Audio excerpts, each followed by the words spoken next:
लीजिए सुनिए सूर्यकांत त्रिपाठी निराला के लिखे उपन्यास काले कारनामे का भाग 19 मेरी यानी समीर गोस्वामी की आवाज में। थानेदार को फंसाना था, इसलिए जमींदार से लिया माल जिले चालान कर दिया।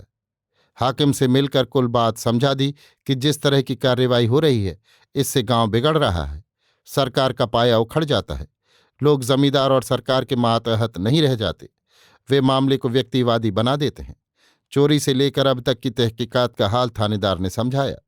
शहादत के लिए कहा, प्रार्थना की कि मिश्र बदमाश आदमी है, इसने सरकार के मुलाजिम के खिलाफ दरखास्तें दी हैं और लोगों को फंसाए रहता है, जिससे पुलिस को कार्रवाई में अड़चन पड़ती है। माल असली चोरी का नहीं, जमींदार से लिया गया है। कुछ चीज़ों को ये अपना बताता है। यहां मकुनी अदालत में हाकिम को इनके रवैये का अंदाजा हो जाएगा, फिर हुक्म के मुताबिक कार्रवाई की जाएगी। शहादत की तारीख लेकर थानेदार चले गए। माल थाने में जमा रहा। तारीख के रोज मामला समझाने के लिए गांव के जमींदारों और गवाहों को लेकर गए।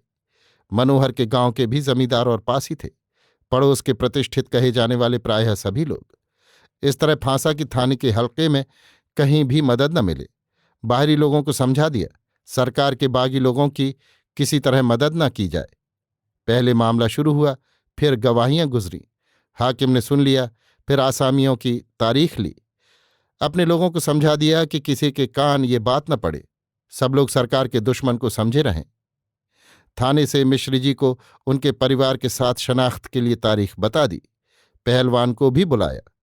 मिश्र जी को बुलाने वाला एक सिपाही था, चौकीदार का नाम न था। मिश्र जी को इतना ही खटका। उन्होंने चौकीदार से आरजू मिन्नत की, वो चलने के लिए तैयार हो गया।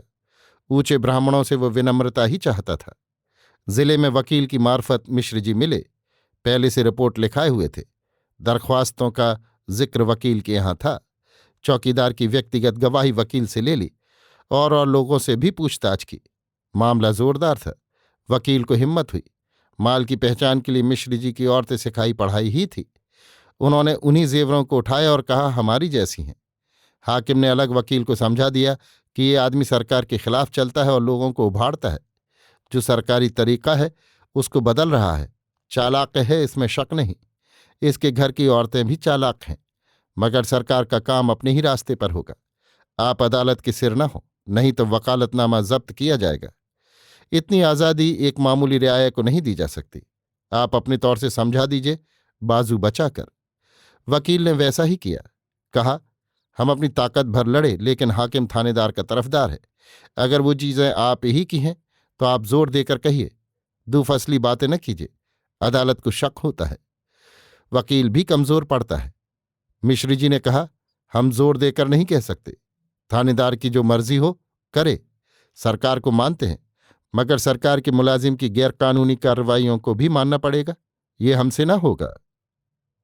अभी आप सुन रहे थे सूर्यकांत त्रिपाठी निराला के लिखे उपन्यास काले कारनामे का भाग 19 मेरी यानी समीर गोस्वामी की आवाज में।